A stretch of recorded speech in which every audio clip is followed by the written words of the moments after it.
Hi, everyone. My name is Deborah Peters. Welcome back to the Deborah Peters Show. I'm running this announcement again, this opening, because I realized I didn't click the Go Live button properly. This is not my computer. I have been traveling and working remotely since the end of May. I'm in a different state and a different city every week. And right now I'm on a Mac and I don't know how to run a Mac. I'm a PC girl.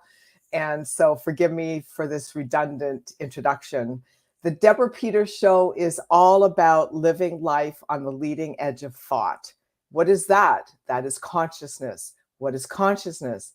Consciousness is your self-awareness, your willingness, your desire, your allowance to live your life from a place of unconditional love, where you're unconditionally loving yourself into success, happiness, joy, abundance, good health, great relationships, rather than connecting to some outer world program that says you're supposed to suffer and struggle and live a life of hardship and fear and doubt. So with that said, today's guest, good friend of mine, Judith Weigle, we connected through LinkedIn. Oh my God, this woman is beyond amazing. She has an incredible service for people that are going through the DIVORCE. And D word. Yeah, the D word. So thank you, Judith, for joining me today. This isn't our first rodeo together. We've done this before. And I absolutely love you and I love the rapport that we have. So tell us a little bit about how you approach the divorce concept. It's different and it's unique. Okay, I will, but I have to say three things. A, I love your show music more than any other show music I've Number two, I love that you were honest about not hitting the record button. And I love the whole point and purpose of the show. So Thank you for you. having me on this. It's just absolutely great. It motivates me and moves me. Okay, so I think I have a rather unique hybrid within the divorce world. And by that, I mean I'm not an attorney. I'm a mediator and a paralegal licensed to be able to file for amicable divorces without an attorney being part of the process. I cannot tell you how hard that is. Save some money right there. It's harder than anything you could ever imagine is working with both people. Wow, yeah, I didn't When you're think of just that. working with one person, your life is a lot easier because you're just focused on that person. You're trying to do the right thing for that person. But when you're filing for both people, and amicable doesn't mean you completely agree on every single thing. Amicable means you can at least talk about it. You can get to an end goal. Yes. Yeah. Because, listen, in a good relationship, we don't agree with everything our best friends think. But you talk about it. Mm-hmm. And so that's the whole point of an amicable divorce, to be able to talk about it. So when people call me and say, okay, we're amicable, that's code for we don't want to spend a lot of money on an attorney. That really, it remains to be seen. I want to interject something because the first thing that came to my mind when you were saying, you're dealing with both people and it's kind of like a negotiation and you're getting both people on the same page so that you can arrive at this place of divorce. I did some couples coaching for about 10 years with a variety of clients that came to me through my business coaching. Oops. See, I'm on a desk that doesn't belong to me. And it has a button and it goes up and down. So here we go.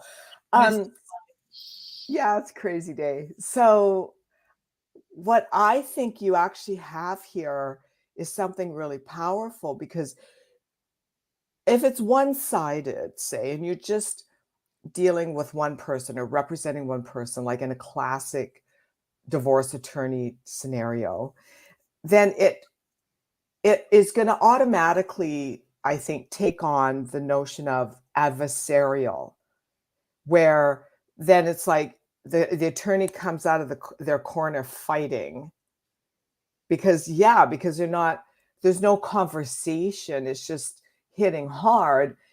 You're giving me this awareness of why divorces become so nasty. Whereas, just like when I was doing couples coaching, it's kind of what you're doing really, is you're coaching them into an exit plan. Well, yeah. So I'm also a mediator. Love mediation. Mm. I don't care what the issues are. I really enjoy mediation because it's creative problem solving. I want them to come to their own conclusions, but they need brainstorming, they need guidance, they need paths and direction. And with that, this is the art and the skill in mediation. Yeah. You need to know when to back off and let the couple take over because it is their settlement, it is their life, and you can only do so much. But to keep them together, to keep them talking, to keep them focused, that's the real art. Yeah. The hybrid I was talking about is offering mediation and filing because not everybody does that.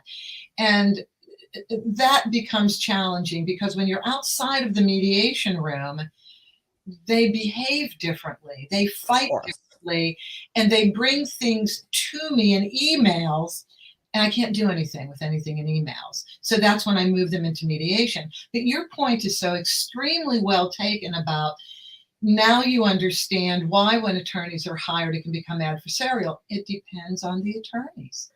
Right. And so if they are all about the win, which they should be, um, when I was introducing this show concept about consciousness, right? So in the realm of unconsciousness, the old paradigm that we've shifted out of, it's all about a limited piece of pie and you got to get yours before somebody else comes along because there won't be any left. That whole, fight or flight, fight to the death kind of mentality, if you will, is really what the divorce process was based on, because it was born out of fear that someone wasn't going to get their piece of the pie. So you wanted to hire the biggest gun in town that came out swinging and fighting the hardest out of fear. But what you're doing is you're actually taking a path of consciousness and saying, we can do it this way. And then rather than leave them with, okay, the mediation's done, this now go file, there's a gap where all things could go sideways. But if you're actually finishing that and then filing it, Yes. done. Exactly. Okay. Now, you used a word that everybody uses. It's a word that's very common in the divorce field, fight. Why is there a fight just because you want to have a different relationship? And this one have another one. And why does that have to be a fight? And I've asked attorneys, and I've thought about this so much.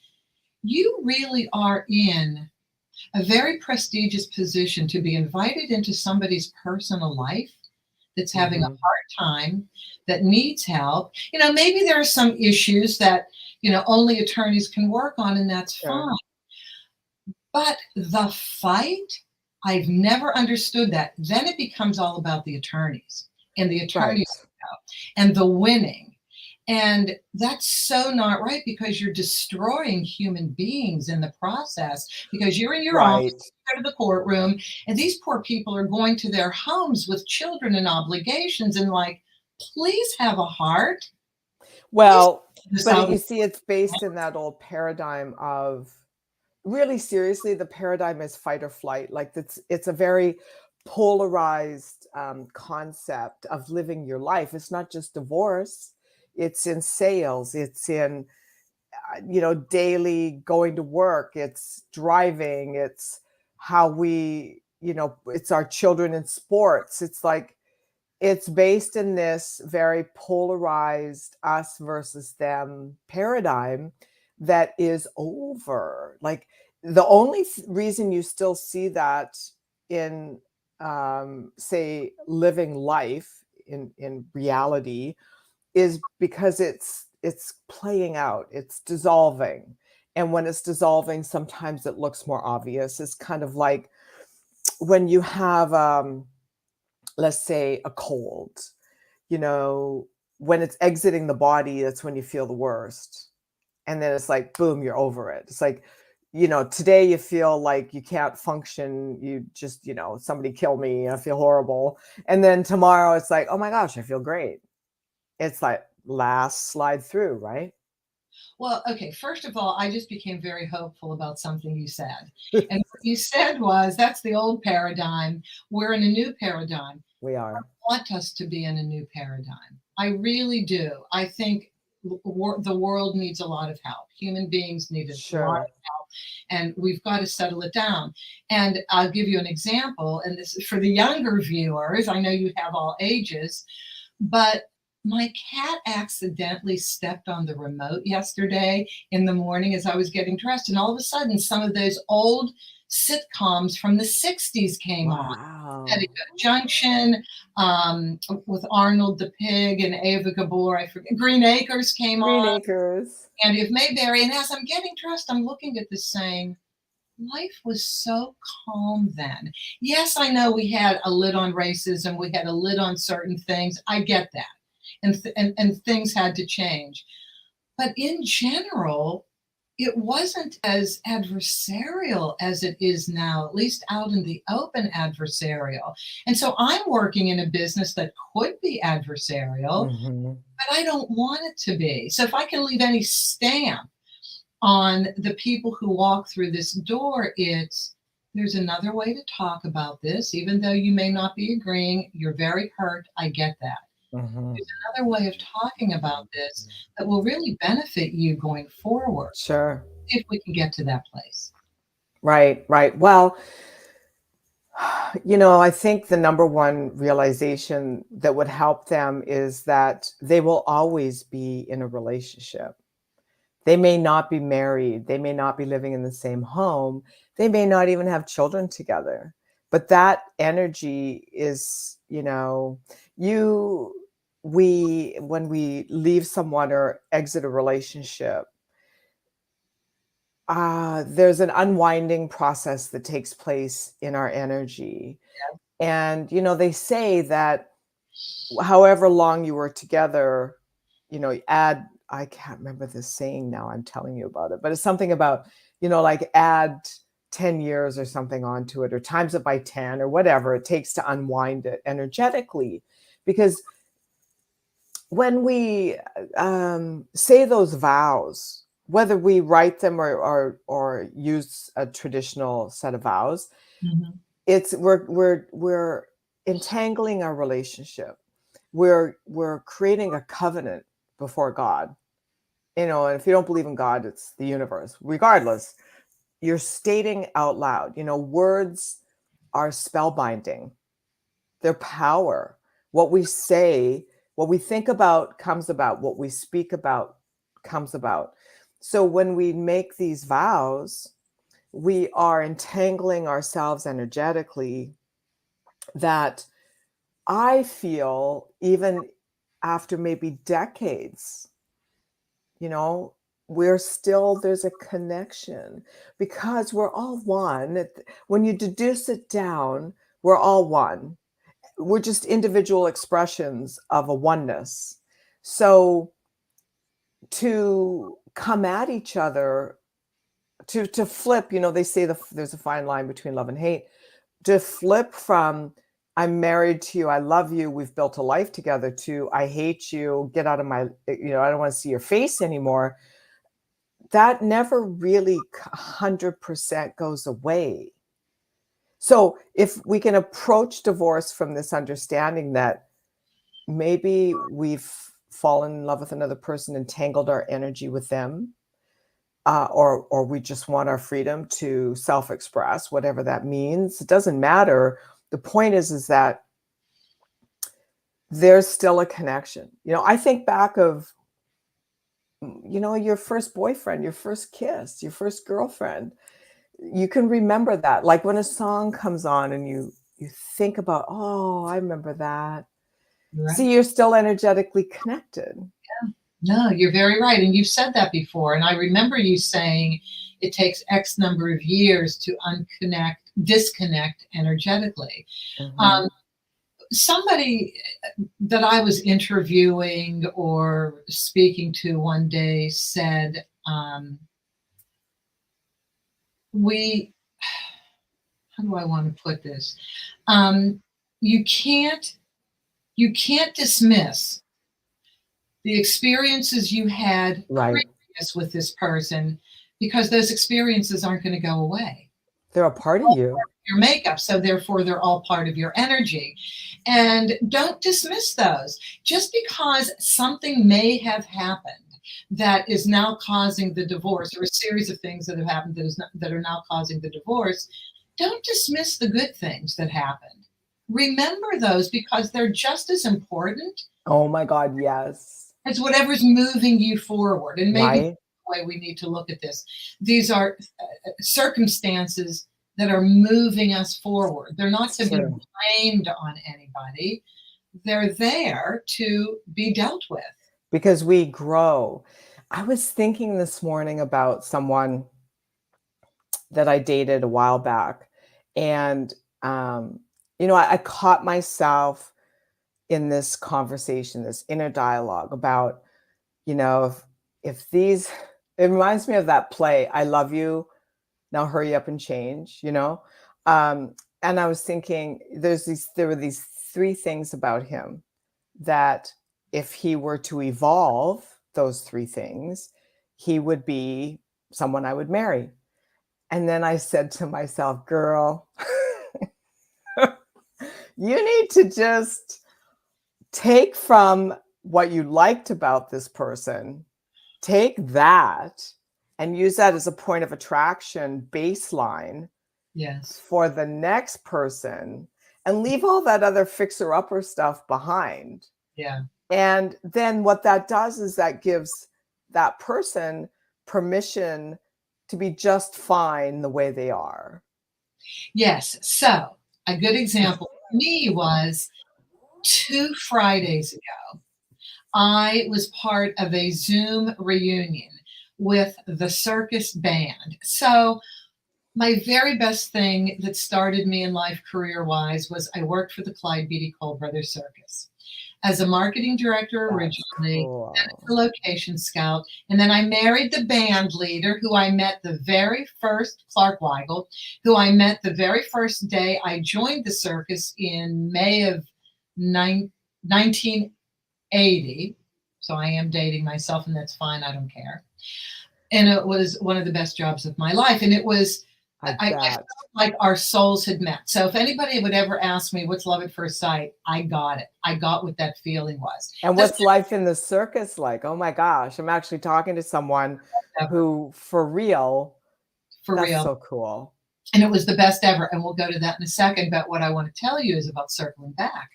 So we weren't mad at each other when we got divorced. It was just we wanted different. Wow, that's refreshing. Yeah, we wanted different things, and we were just fine with one another. Fast forward to now, we each had careers and lives that we wanted, fine. He wanted to have a circus band reunion. It was an 8-piece brass band, and I loved everybody in the circus. They were so much fun, and the guys in the band I just adored. One person is deceased, everybody else is still living. So I couldn't make it to Florida where they had the reunion. I'd just been traveling too much, and I couldn't justify another trip out of town. So I joined by Zoom. There was one day they were all going to get together and play music, and the Zoom was going to be on the entire day, and you could just join whenever you wanted to. So I had time in the afternoon. I joined, and it was the perfect time because everybody was telling their favorite stories. I love it. About being in the circus. So I had mine. But looking at Clark after many, many years, because he was on Zoom, it was just an interesting experience. I felt fine. I didn't feel longing. I didn't feel resentful. I felt nothing other than I could just appreciate this person for who he was. And that means you truly healed. You didn't drag any unresolved issues about him forward, which is really a projection of how you see yourself. I think divorcing people could take something really powerful from this. So all the things you don't like about that other person is just you projecting onto them. And so when you can see that person again down the road like you have. And I'm going to say it this way, have a flat line emotionally. So there's no residual negativity or even holding a candle, you've resolved Mhm. whatever the energetic entanglement was, then you just can have an And resolve appreciation the for them blame, as a, resolve the blame to yeah, oneself, yeah, like you said earlier in this conversation. I released all of that from myself. What did I do wrong? Oh my God, I caught yeah. done, done. Doesn't Yeah, matter. I had this really intense, long, tumultuous relationship in my 20s. I was engaged, we were engaged and we bought property together and we did a lot. That's a very malleable time in one's life because they say the brain continues to grow and develop up to the age of 25. So when you marry someone in your 20s, and maybe we could talk about this a little bit about marrying at different stages in our lives and the meaning behind that, as it relates to societal norms, right? Mhm. So I actually had a conversation with him. Maybe it was like it was during COVID. We had a conversation. I just called him up one day and just like said, "Hey, sorry I was a crazy person during our time together because I was just so triggered all the time, and not just by him, but life. And it was my stuff from my unresolved stuff from my childhood. Yeah. And I did a lot of projecting. And of course, when you have these unresolved issues within yourself from different periods of your life, and then it's just human nature to, if you're unaware and unconscious, you're just going to project that onto your people you're in relationship with.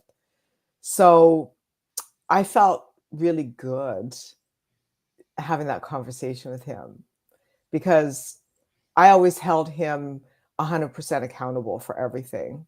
Everything that went wrong was his fault.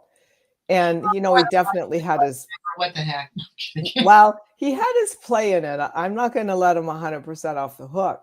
Takes two to tango. Yeah, it does. But it just felt, and I'm not suggesting that everybody call up their ex and like go, I'm sorry I was a wingnut. But if But you, it's nice to regroup though under any yeah. circumstances just to see. Well, What I healed me.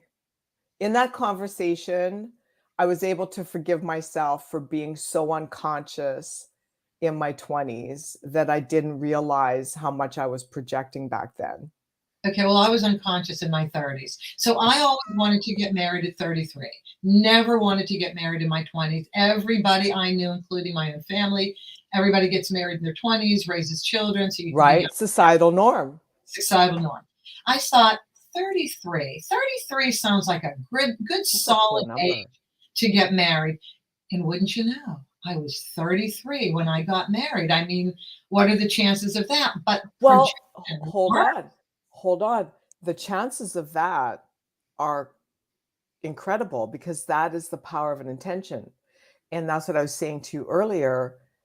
Words are spellbinding. We speak our life into form.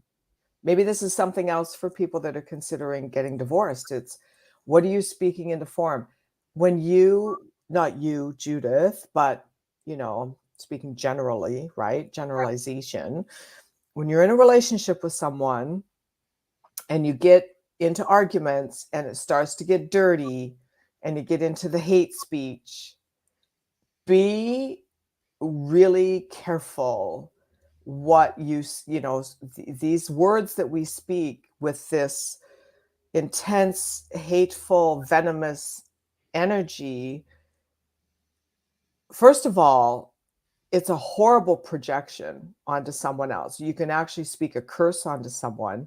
And secondly, when that shit bounces back on you, it's like your life goes sideways. Yeah. And it's just, be a little more self-aware. It's, go for a walk, take a deep breath, or 10 or 20. What do you need to do to manage your state so that you don't actually say things that you're going to regret the experience of later, because when there's one finger pointing forward, there's always three pointing back. Okay, so you said a few things, but the first thing I'm going to comment on, you may have hit a nail on the head in something I've questioned, and I've questioned, why are the short-term marriages the most litigious and contentious?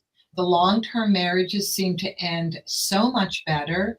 And why are young people having a more difficult time getting divorced? And I think you kind of said it, that we're still forming ourselves in our 20s. Yeah. We're finding ourselves. We're figuring out, what we want to carry with us from the past and what doesn't advantage us. And so that's why I didn't want to get married till I was 33. I thought, I'm going to be way too young. I'm too nuts. I want to travel. I want to do things, and I'm not right for anybody. So that's why I thought 33 was good.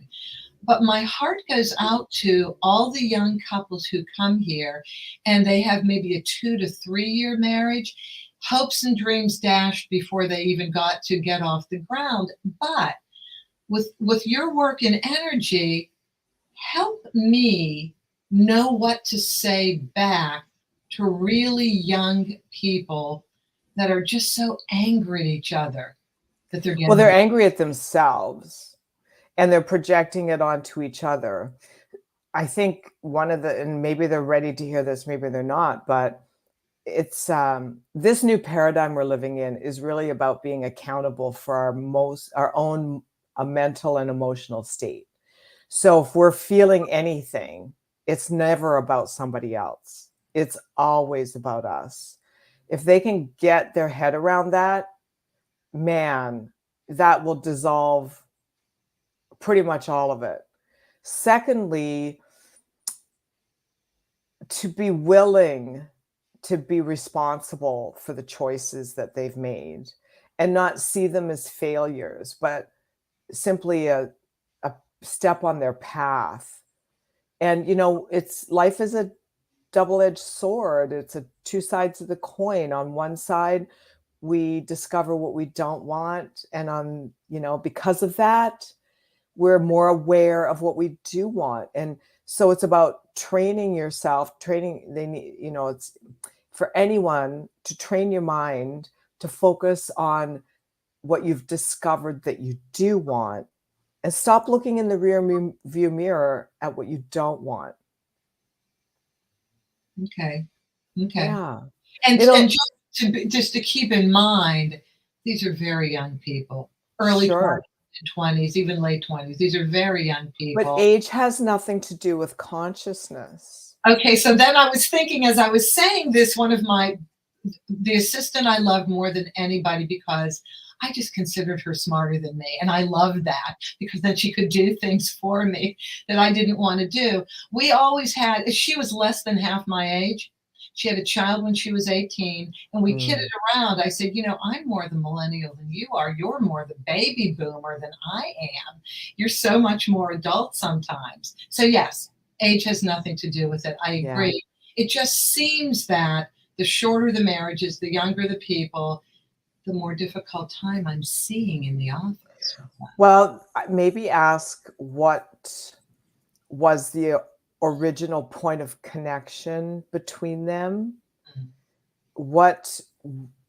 I used to do this in couples coaching. I'd ask 2 questions. So the first question I'd ask was, is this marriage worth saving? And then, because if the answer was no, we're done. Session's over. Go get a divorce, But if the answer was yes, then we had something to work with. So then the second question I'd ask is, what was the original point of connection between the two of you? Like, what drew you together? And usually them reliving that was fix the relationship issues, because they had just forgotten why they thought each other was so phenomenal. So we get that re-going. Now, let's say worst case scenario, that no longer has any relevance. Then the next question would be, what new points of connection can you be developing together? Now we get out the paper and we start creating a list that is values-based, because if your values don't align, that marriage isn't going to last. Okay, that's so interesting, because I've never really comprehended how people get in relationship with one another because of the way they looked. Yeah, wow. We live in a bit of a materialistic world, don't we? Yeah, it's like, really? I tend to like the geeks, so no one's going to be winning a beauty contest when they're if the people I date more than likely won't, but I don't care. See, I like the whole package. Like I like the handsome, good-looking, fit guy that's conscious. And then, you can really work with that. You can really work with it. Okay, and I like the blue collar, super intelligent, well-read guy that is also, keeps aware of his physique, just in a healthy way, not a killer weightlifting way. But isn't that funny? I like the blue collar. And I think it's even more pronounced because I work around attorneys so often. So even though I have my own office, I still connect with attorneys. I'm still referred by attorneys. Of course you are. Yeah, I've gotten to know them very well. And I love them. I love our conversations. But I still tend for a little bit more rugged. Let's just put it that way, a little more rugged. Hey, it's so true. It's so true. And just knowing your preferences. It's not a right or wrong or a good or bad. They're just preferences. By the way, I'm so sorry. Now I have a leaf blower outside my window. You know what? Can't hear it. Can't hear it. It's not coming through. It's not coming through. I want to circle back to intention a second, because, and I'm going to let you know about the circus in the same vein. Yeah. So I was always trained, I'm a classically trained flutist. I performed music in high school, and so that's what we thought I was going to do for my life's work. Therefore, I majored in music for the first year and a half in college. And then, when you go to college, you're on a different competitive field. Mm-hmm. So what as you were in high school, that changes. And you can see it in sports too. You may have been the star at the high school. Well, you're not the star at college. And then, of course, that changes when you go to pro. Anyway, I had to change my majors several times for the other skills and talents that I felt I had and wanted to do. So my dad came to me and said, okay, I'm all for you doing what you want to do. And if it's not music, I get it. Well, what do you want to do? Just like the little thing here. And so I thought for a moment, and Deborah, this has never, ever happened to me before, and dang it, it's going to be happening again. And that is, I went deep, I breathed, and then I said to my dad, I can't tell you the job that I want, but I can tell you how I want to live. I want to work with as many cultures in the world humanly possible, and in as many places in the world too. And that's all I can say right now. That's awesome. That's a big, broad brushstroke. That was 1973 or 2. 1980, I joined the circus. Oh my God, there's your answer. 7 years. So it doesn't happen immediately when you put the intention out there, not always. And so you can't be disheartened. You say it, and then you let life take over. And you just let it come. And so I majored in, other than music, journalism, communications, English literature, and philosophy. Yeah. That's amazing. And April of 1980, I was working. I just wasn't loving what I was doing, but I was earning a living. And I'm reading the newspaper when all good jobs were in the newspaper, and the phone numbers were answered by human beings that were going to interview you. And so... Real human beings. How about that? Whole different world. Yeah. So Tim Stinson, the marketing director, the VP marketing director with the Clyde Beatty Cole Brothers Circus, put the ad out in Pittsburgh, Pennsylvania, where I'm from. And it said, Circus, Circus. See the country. We want people with the background in entertainment, journalism, communications. Bingo. So I said, my God, that's my job. That's That's yours. cultures of people. The circus is made up of many cultures of people, and it travels. Yeah, when you said you put your attention out there and it happens right away, or maybe it doesn't. If I could weigh in on that, and this is for relationships too, because I have a lot of people, mostly women, but men too, that are clients wanting a relationship and being frustrated because they can't find that person that they think they can't. So the time gap between where you're at and what you want is always about your own readiness energetically. And you put that intention out there. I'm glad you didn't give it too much specificity, because then your unconscious mind could bring in the right answer for you, not an answer your ego thinks needed. And the time in between was you preparing yourself. And that included these other studies. Well, those other studies enabled you to raise your energy. So if you want to shorten the gap, viewers, between what you want and where you're at, it's about aligning with the energy of it. It's the feeling that brings it through the door. It's the visual, auditory, kinesthetic, the self-talk, the intuition that brings about the idea.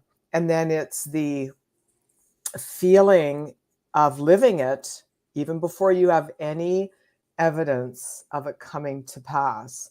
It's the feeling of it that brings it through the door. And so I would say, I would speculate that your younger clients that are exiting these marriages after a short period of time didn't really get clear energetically on what it was that they wanted. It was more of a ego checklist. This guy, this woman, or this girl looks good on paper. Right. Right. And I'm thinking of a very specific divorce that was kind of one of the saddest. And it was, she looked good on paper.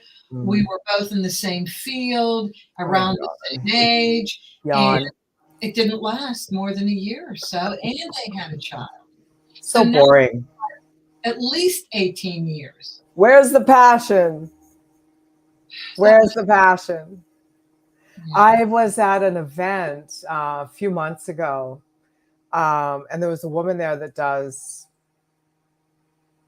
date. It's like a dating training service where she'll teach you how to dial in the person you want to marry into your life.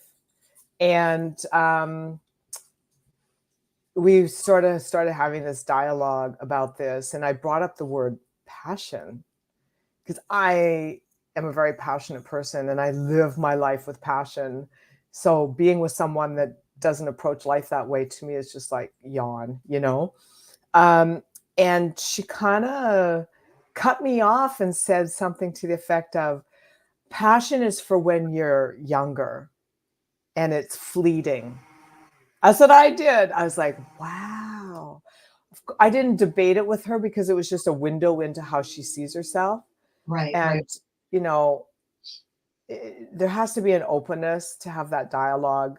I didn't want to be schooling her when she wasn't open to hearing that point of view. But yeah, I mean, you could be 95 and you could be meeting your passion person, and you could be 20. You could be, we know people that have met in kindergarten and married each other, and it's there's no rule book to this. I suppose that's what I'm trying to say. It's about being conscious. It's about aligning with the energy. And here's the thing I want to say is that when you align with the energy of the person that you would like to have as your significant other, there could be 100 people that match that energy. So this idea that it's just one, and when they show up, if you don't like the packaging, you have to accept them because that's the one, you're cutting yourself off from your inheritance that is your divine right as a human being on this planet. Okay, so what's your position or your thinking on soulmates? There's many. There's many. We've been, here's I think, gosh, this old paradigm transition from old paradigm to new paradigm is probably falls under the category of what's been entitled New Age thinking.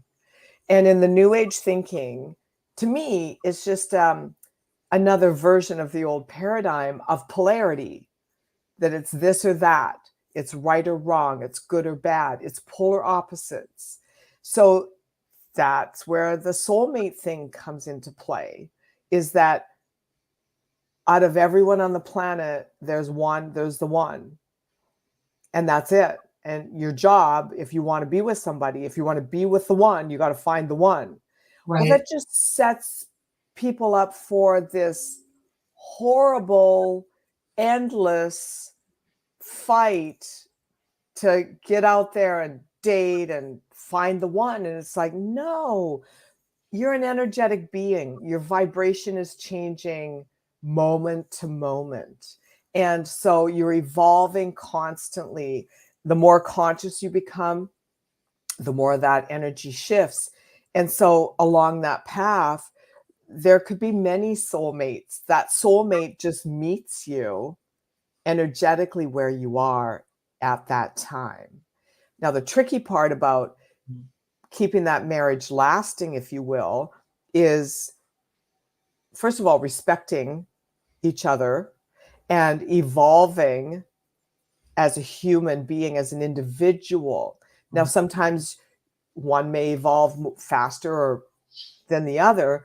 That doesn't mean you have to divorce necessarily, but it's when the gap gets too big that there's no more point of connection, that then they decide they want to dissolve the marriage. Right. But there could be many soulmates along the path.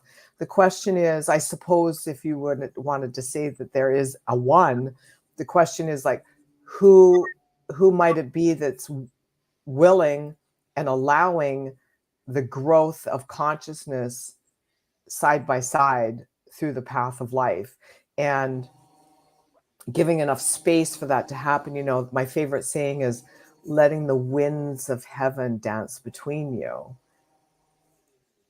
It is lovely. That is absolutely lovely. Yes. Well, Deborah, the title of the show has the word end in it, or the title of this episode has the word end in it. Let's look at what end means in a divorce, because, divorce does say end to people. And yes, anybody who's had friends getting divorced or in the divorce business will Feels like an end. Hear the divorcing person say, I'll never find anybody like that. I can't believe this is happening. Thank God. Why would you want to? I actually got a comment from one of our viewers that she said, divorce is both an end and a new beginning. So that's Ellen from LinkedIn. So thank you, Ellen, for tuning in. Thank you, Ellen, because on all of my confirmation emails, when I'm booking a new couple in to start the filing, or even a mediation, I put as my very last sentence, divorce is a new beginning. And it's not cliche. Well, it is cliche, but I mean it. It's heartfelt, and I think it's right. Divorce is a new beginning. It's all how you want to use it. So sometimes you need to put an end to things. Sometimes absolutely. And right now, this moment in time is appropriate and right. But then you have to go somewhere beyond that because you're still living.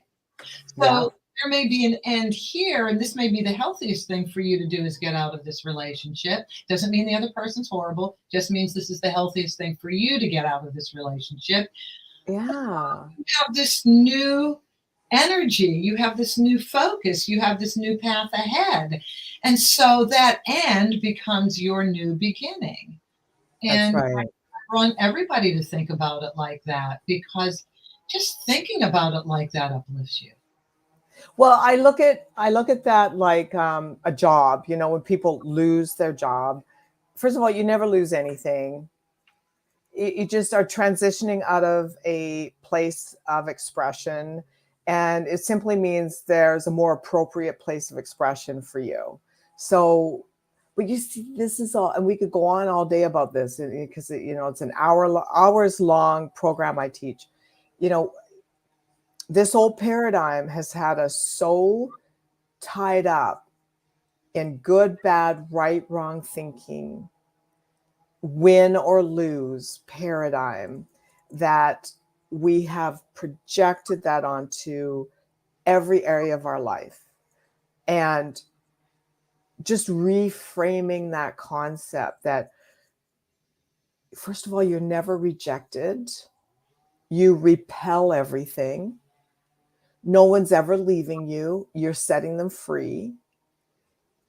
And then you don't have to feel abandoned or not enough. Right. Or like, I'll never find anyone. And no, you don't want to find anyone like them because there's a reason it's not a fit anymore. Hey, excuse me. Come over here, Yumi. I know I have a dog. And maybe this is a good segue because it's time. What did you have that you'd like to share with everyone that they could get some information?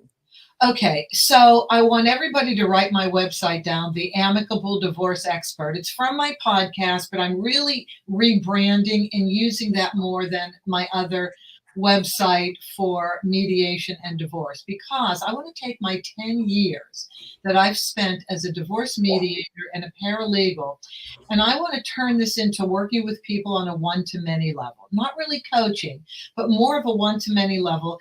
And I took various aspects of what happens in a divorce, and I called them ingredients. And I trademarked this concept that I'm now beginning to talk on. I love it.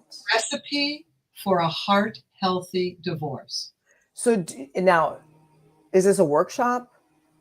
Well, I'm speaking at the Zero Mental Health Symposium to mental health professionals on this, and we're going to extract from the 4 ingredients.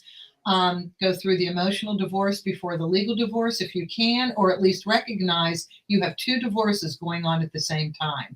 You have the emotional divorce and you have the legal divorce, and you must be sensitive to both because you're living both. Number 2, learn communication skills that will help you in a high conflict situation, because you're going to have a little conflict along the way. Develop a self-care program that includes laughter. We don't think about laughter. We think of working out endorphins. Get yourself to laugh. And then lastly, and this is what I'm speaking to HR, human resource professionals on, and that is the 4th ingredient, compartmentalize time. Yes. You work as your respite for divorce. For processing. Yeah, because we will live the divorce every second of every day. Just like anything, we obsess. It's so easy to obsess. Unless it's amicable, and then it's a good reliving. Truly. Right? Because that could serve as a template for resolving other conflicts in relationships in one's life. Right. Okay, so one of my clients early on in the first year or 2 of doing this was the most amicable couple I've ever met. And so as we're signing the judgment package, I said, I have to tell you, you are an absolute joy to work with. Why are you so nice to each other? I have to know. And she said, well, we always weren't. We literally had to consciously sit down before we filed and say, we're not horrible human beings. We're very nice people. Let's just look at what didn't work out, and let's look at maybe being friends forever. Nice. And they went through the emotional divorce. That's fantastic. And when they got to the legal divorce, which included me, they were just so easy. And then I started looking at other couples who were coming in that replicated that. And I asked them all the same questions. They took the time to unwind emotionally, to make everything right energetically, and then they filed. That's the way. Cool. That's the way. Well done. Well done. So do you have a download or something that people could access? Well, I have Blogs. No, I don't have anything like Yeah, that. I blogs, blog so every Thursday on you can download those on the Amicable Divorce Network, on the Amicable Divorce Expert website. I have blogs every week that can be downloaded. nice. I just started booking this talk, and now I have to put it together as a book, a seminar, a something. Cool. I Yeah. love it. Judith, thank you. This has been so much fun. We can talk all day. We only started 5 minutes ago. Why are you I going? know. Oh my gosh, you're the best. Yeah, thank you for being here. The Amicable Divorce Expert.com. That's where you need to go, everybody. All right. I'll see you soon.